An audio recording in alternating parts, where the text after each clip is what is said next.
الله أكبر الله أكبر أشهد أن لا إله إلا الله أشهد أن محمدا رسول الله حي على الصلاة حي على الفلاح قد قامت الصلاة قد قامت الصلاة الله أكبر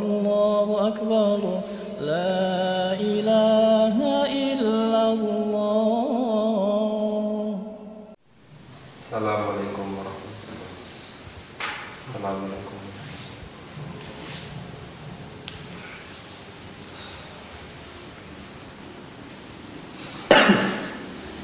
Bocah pondok kok sholatnya telat terus. Ribut. Jombang, Jawa Timur, yang mengusir polisi saat akan menangkap anaknya yang menjadi tersangka kasus pencabulan, disayangkan banyak pihak, termasuk para tokoh dan ulama di Jombang. Para ulama memastikan tetap mendukung langkah polisi dan berharap kepolisian segera menuntaskan penanganan kasus pencabulan santriwati tersebut. Santri mau bentuk gua orang habis. Ini mas makan paling bisa nih.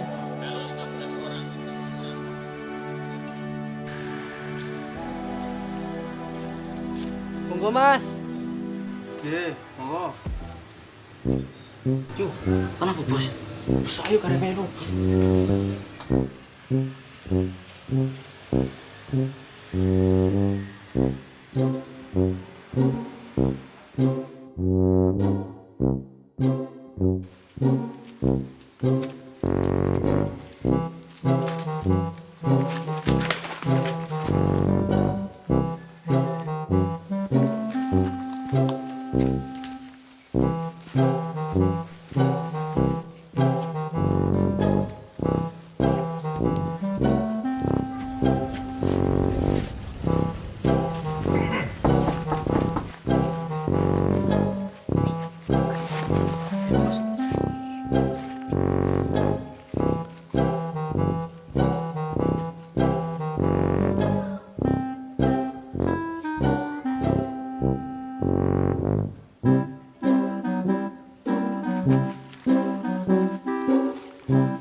Tio, kamu yang tadi malam kirim video di grup WhatsApp warga.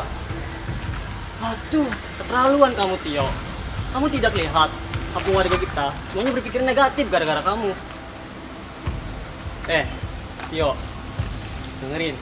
Rido itu menurut aku kayaknya orang baik. Malah sendalku aja sering dirapiin di musola. Nah, justru itu pencitraan namanya. Kamu sudah lihat kan videonya? Kita itu harus hati-hati sama santri seperti itu. Tapi Tio, jangan asal menuduh tanpa ada bukti nyata. Udah, kita langsung aja lapor ke Pak RT.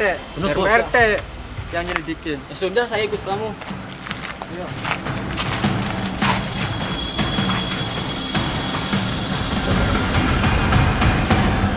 Jadi begini Pak RT, kami ini merasa khawatir santri itu akan merusak citra kampung kita. Coba Pak RT bayangkan. Nih yang pertama Pak RT, sholatnya sering telat. Yang kedua, masa santri main ke rumah janda? Santri macam apa itu Pak RT? Bukan cuma itu Pak RT. Yang ketiga, anak kecil bikin nangis. Santri macam apa itu Pak RT? Terima kasih laporannya Mas Tio. Dan soal video itu, saya sudah melihat dan saya sudah baca. Dan saya harap Mas Tio punya dasar yang kuat. Udin, tolong panggil Rido. Baik, Pak.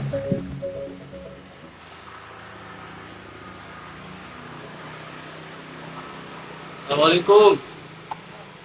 Dok. Sini, Dok. Ke rumah Pak RT. Ada urusan penting nih. Cepetan ya. Yo. Assalamualaikum. Kita tunggu Ridonya ya. Biar lebih jelas dan tidak ada prasangka-prasangka buruk. Assalamualaikum. Waalaikumsalam. Tuh, Hidup dok. ini tuh.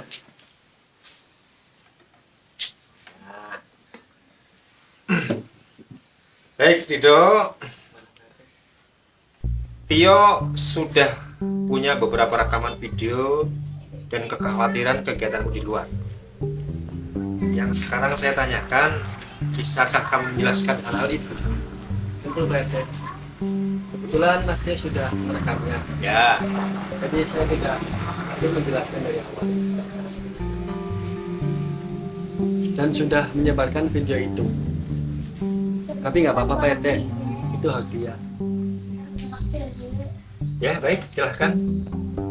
Tentang sholat terlambat. Oh, terlambat. Ya. Betul Pak RT. Saya malu banget. Sebenarnya saya sedang membantu Mbak Nur, janda yang Mas Tio rekam itu. Mbak Nur, ya. Beliau sedang sakit keras. Dan saya cuma memberikan obat untuk beliau. Tapi kenapa kamu duduk berduaan di teras? Sini aja Pak. Di sini di dalam aja sepi kok, nggak ada siapa. Nggak usah, di sini aja. Oh, iya. Ilmu fikih mengajarkan bahwasanya kita harus menjaga adab. Tidak boleh berduaan di tempat yang tertutup. Kami hanya membahas tentang biaya pengobatan Mbak Nur. Dan semuanya dilakukan di luar Pak. Lalu soal anak yang menangis itu, anak kecil menangis. Oh iya, Jajannya hilang. anak itu. Namanya Bima Pak. Oh, Bima. Ya, Bima. Kenapa? Bima kehilangan uang jajannya Ya. dan menangis di pinggir jalan. Saya cuma mau ngasih jajan, tapi dia malah lari. Kenapa? Karena dia bilang orang tuanya melarang menerima apapun dari orang asing. Enggak, nggak boleh. Saya tidak marah. Bapak. Itu adalah pendidikan rahmat dari orang tuanya untuk menjaga diri. Tugas saya hanya memastikan bahwasanya anak itu aman kembali ke bapaknya. Bagus. Mas Tio, rahmat itu harus dipraktikkan, bukan hanya dihafalkan. Di pondok, kami mengajarkan menolong sesama itu lebih utama daripada menjaga penampilan sempurna. Saya lebih memilih menolong Mbak Nur, meskipun sholat saya terlambat dan mendapat prasangka negatif. Nah, tentang 90 sholat, itu adalah pelayanan rahmat agar para jamaah senang saat pulang. Karena rahmat itu dimulai dari hal yang terkecil. Bagaimana sih? Sudah dengar penjelasan dari Rido?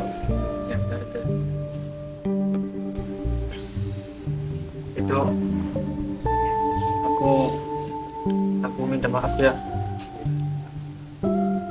Aku cuman melihat luarnya saja. Jadi minta maaf dari kamu. Nggak apa-apa Mas Tio. Justru saya berterima kasih banget atas kecurigaan Mas Tio. Sekarang saya bisa menjelaskan arti di balik setiap langkah yang saya ambil. Nah, Tio dan semuanya sudah mendengarkan penjelasan dari Rido kan? Rido tadi sudah menunjukkan bahwa rahmat itu adalah bukti, bukan hanya retorika. Jadi, Mas Tio, lain kali dan saya mohon jangan sampai terulang lagi perbuatan seperti kita. Semuanya sudah paham betul? Ya, sekarang sudah bisa berbaikan, bisa berjabat tangan, tidak ada prasangka buruk.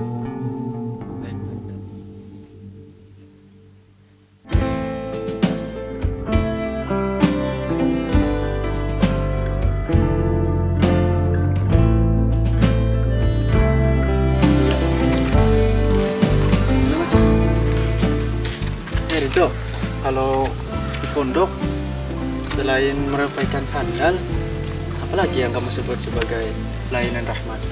Banyak Mas Tio. Mulai dari menahan emosi, mendoakan orang yang kita benci, sampai tersenyum kepada orang yang mencurigai kita. Itu adalah pelayanan rahmat. Udah minta maaf belum ke Mbak Nur soal video kemarin? Oh, alhamdulillah udah. Ayo masuk sholat yuk. Ayo. Yuk.